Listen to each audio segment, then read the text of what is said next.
It was hot, and then last night was rainy. We had a 2-hour and 38-minute rain delay, which wasn't great, wasn't ideal, but it did provide a bit of a reset for the Cardinals to mount a slight charge, not quite enough, but they ended up losing, so not that great. And I would say the bright light out of it was that Oviedo apparently X-rays were negative. He stopped the ball with his hand, really trying to protect himself, and it looked really scary. And he wanted to stay in the game, which I thought was pretty unusual. But they took him out, and apparently he's going to be okay. We'll get more information on that today. But not a good night, and the rain delay, 2 hours. People are like, there's no way they're going to make everyone stay, and play this game. But I think they were looking ahead where they could fit the game in, and they didn't have a lot of options, so they waited it out. I think if you were a fan there, because there were still some fans, I think they were expecting to see fireworks, but the announcement was made as the game was restarted that the fireworks were canceled. And then a lot of people left anyway. I think if you waited all that time thinking you'd see fireworks and you didn't, you were a little disappointed. Well, they saw some fireworks off Dakota Hudson. Oh! As I was sitting through that rain delay, I'm thinking, I was wondering how close it was to banging the game. If you're Dakota Hudson, you're thinking, man, if this game could get canceled, you could just erase that 4-inning, 9-hit, 6-earned run performance. But they came back and finished it. Yeah, I was thinking the same thing, that Dakota could get off the hook. He wasn't good. He's had a bad stretch. His main thing is he doesn't control the strike zone, and as Ali Marmol pointed out after the game, if you're a ground ball guy, and you're not getting a lot of strikeouts, you're getting ground balls, you can't walk a lot of people. You can't put them on base, and he has been. And he talked about not getting his feel and having to make adjustments because he was coming back from surgery, and you think you're back and you're not. You still got to work on adjustments. I was hoping for a better start yesterday, but we didn't get it. And Ali was asked after the game, how do you try to get him a reset mechanically and even mentally? And he said, it's a good question. He said they're going to exhaust all options. I don't know what that means. Dan, I know you had a new catcher with Austin Romine, but just watching the game, so I didn't have a stopwatch, but it seemed like Dakota Hudson was getting back to working at a glacial pace. Just when I was watching, and I know maybe that's because there was a lot of traffic on the base paths, but for a while there, they had corrected the issues of him working slow, and just watching the first 4 innings last night, it seemed like he got back to some of those old habits.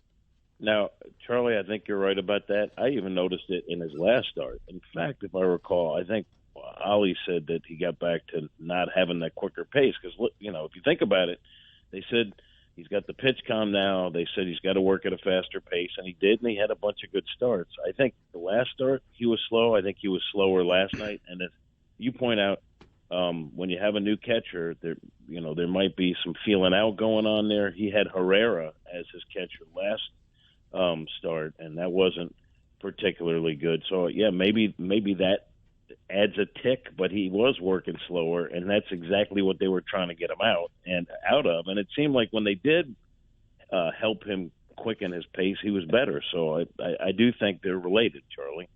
Hey, tell us about this new guy they signed there, Jimmy, because we love our boy, the Kiz Dog, and I know he's going to have some competition. What does this catcher do? I got to shake him down a little bit. Is he a journeyman? What's going on with this dude? He's a journeyman. He's 33. He's got 11 years of big league experience, but he's never been the guy.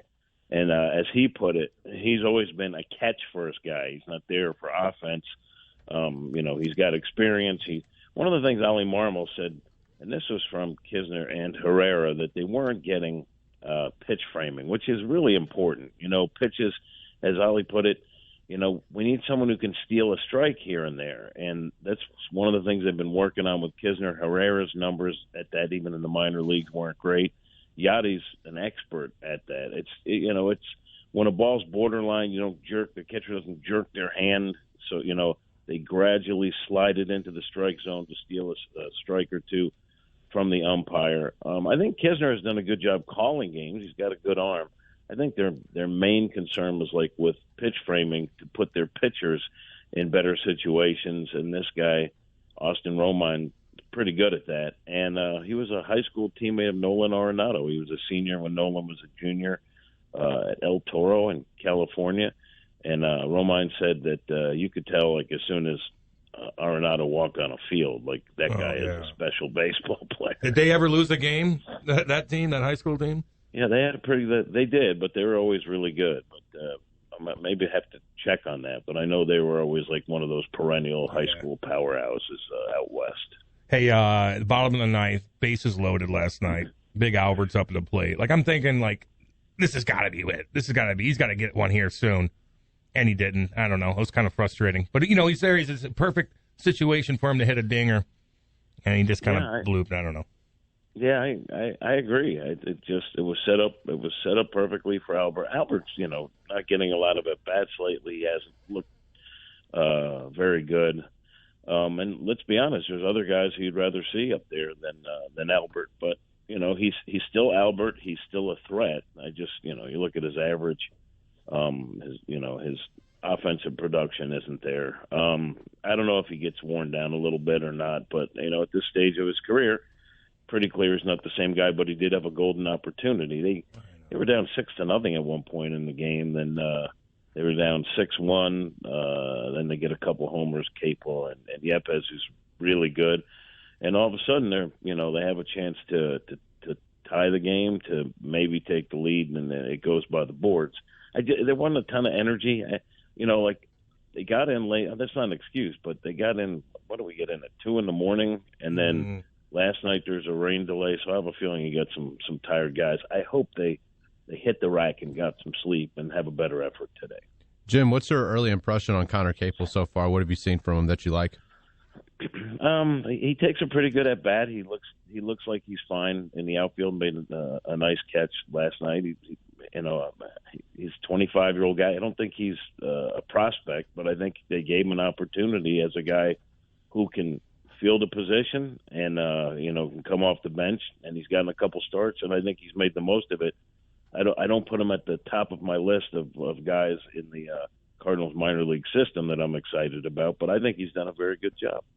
Hey, besides working the games, watching Tucker Carlson and Hannity the whole time, did you ever get a chance to see Joey Chestnut not only choke out a protester, but slam about 72 hot dogs down his throat? Do you like that? Do you watch it, Jimmy, or are you like me and have to look the other way because it's disgusting?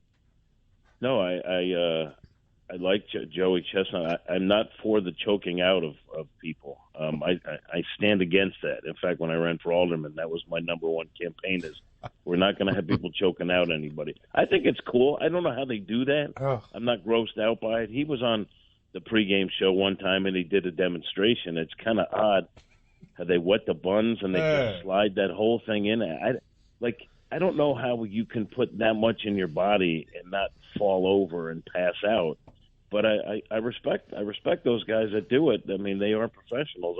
I was at a remote that we did one time with one of the other shows, and we had a guy on who was just sort of a novice. But man, I don't know how you put away that much food. I could do some damage. You take me to an all-you-can-eat buffet, I'm going to get my money's worth. Yeah. But nothing like what those guys do. I don't know how they do it. Well, I'm not here to talk about hot dogs, all right? I'm here to talk about serious stuff, which is this Cardinals team and where they're at, right past the halfway point, where through 81 they were, 44-37, so trending towards, and still are, whatever it is, 87, 88 wins. But that series over the weekend against Philadelphia, another good team, a team that should compete for the playoffs, and the Cardinals lose that series. Kind of a fun, you had the cycle, you had the back-to-back, and then you had Waino versus Zach Wheeler. But does that speak to, look, we know the NL Central's not that great. You got the Brewers, but I do feel like I'd like to see the Cardinals against one of these other contenders like the Phillies, like the Braves, go out there, take a series, and look like a team that can do some damage. Charlie, I'd rather talk about hot dogs. I knew you would. No, I think they need to go ahead and get a pitcher. We've seen that the offense is good if you look at the numbers, in terms of National League standings. But there are times, if it's not one of the big two, if it's not like Goldie or Arenado lately, then the offense seems like you can handle it if you're the opposition. But I mean, who knows when Jack's coming back? They said he's doing physical therapy in Los Angeles for the time being, and they're going to reevaluate after a couple of weeks. Matz is coming back. He just had a second rehab start, pitched 3 innings. They need another starter, and my feeling is that they're going to have to go out and get someone. If they can add like a legitimate starter, I think they'll be fine. But I agree. If you look at I think that the Braves lineup, Charlie, is the best lineup they've seen, and they've in the Central, Milwaukee doesn't hit much. The rest of the teams in the Central, outside the Cardinals. But you look around the rest of the National League, that lineup for the Braves, and they have decent starting pitching too, but that lineup is dangerous. I mean, from top to bottom, they have guys that can hurt you, and that middle of the order is relentless. So to me, right where the Cardinals sit right now, I think they need another pitcher. Back to back to back to back. Have you seen anything like that? Has that happened before? I never saw anything like it. And then they're up 5-0, and then all of a sudden it's tied at 5, which was just as bad. They ended up winning that game, which was good. But I think with the Cardinals, like I said, outside Goldschmidt and Arenado, you got a lot of young kids still feeling their way. Like Yepez has looked good. Gorman has had flashes where you can see the kind of player he's going to be. Donovan's batting average has slipped a little. His on-base percentage is still over 400, which is outstanding, and he's still at the top of the National League in how many pitches he sees. But when you're depending on so many young guys, I do think there's going to be ups and downs. But they've all been good, and when you see back to back to back to back, I mean, it shows you the kind of power that this team can flash in a game or two. How about the Waino old man walk? You finally broke him down. You finally got to him. I did. I had mentioned to him that Atlanta would be a good spot. I said, Atlanta, that's where it all started. And he said, it'd be great. I don't know. It'll be great. It'll be great if you do it. And then he showed up in the dugout to start his old man walk when I was sitting there with my camera guy, and I was like, maybe he wants to do it. So he resisted. He loves to play that game, but he was great, just walking around, talking about his memories of growing up in the Braves organization, and he's a native of Georgia. It was kind of cool, and they have a lot of history. Like, they have a lot of pictures and displays at Truist Park that we got to see. It was good. The problem is, Charlie, and this is from a technical standpoint, when we travel, our wireless gear is broken, and so is our camera light. So we're like a mash unit.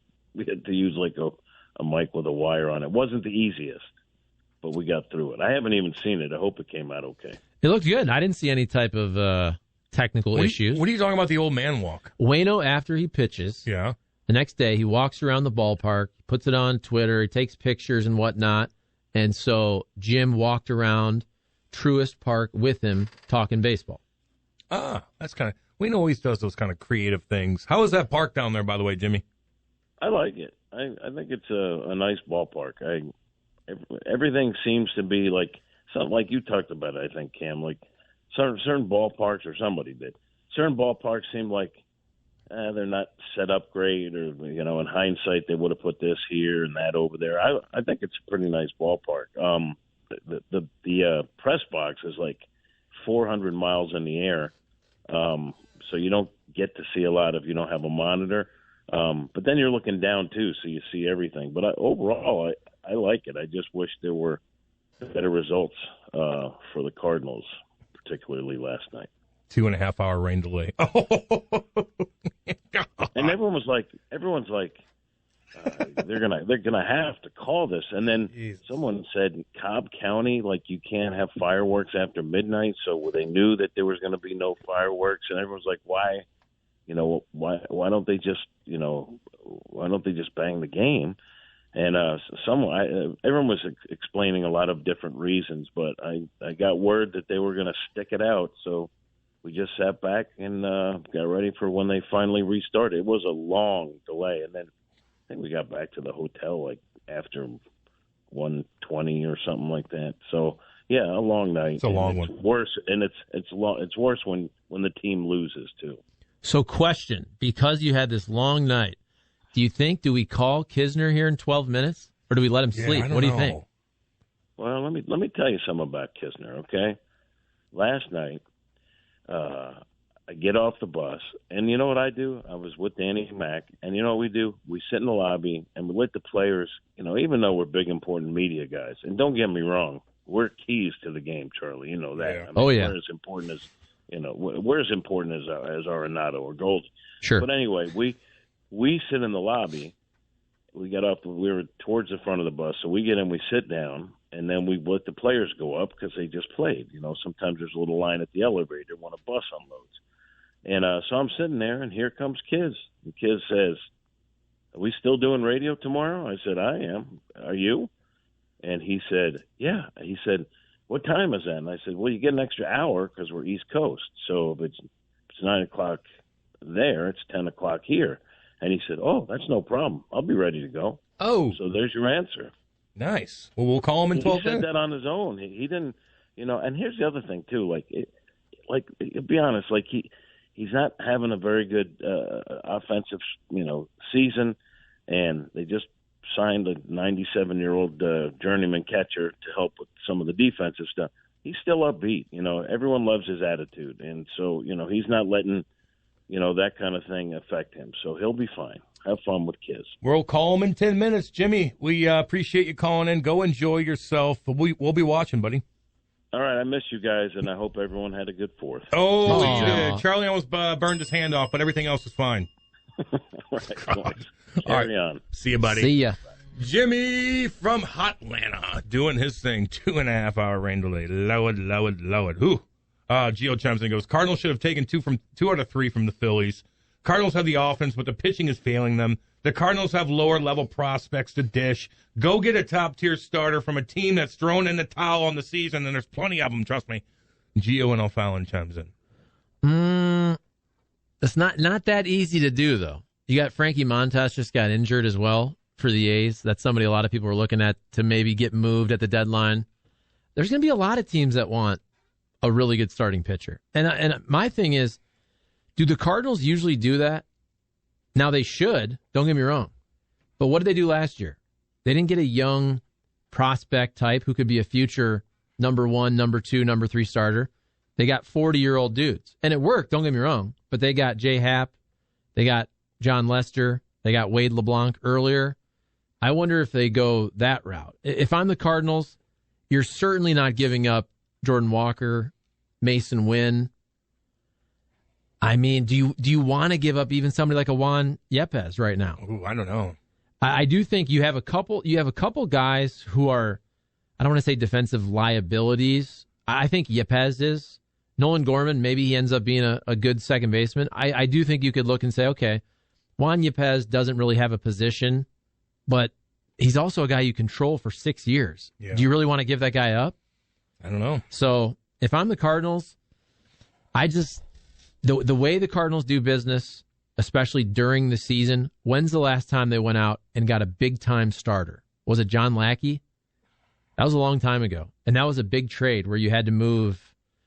You moved what? Joe Kelly, Alan Craig at the time. I don't know if it's in the Cardinals' DNA to make a big move for a legit starting pitcher. Now, is it going to be a journeyman type? I could definitely see that in a couple of relievers.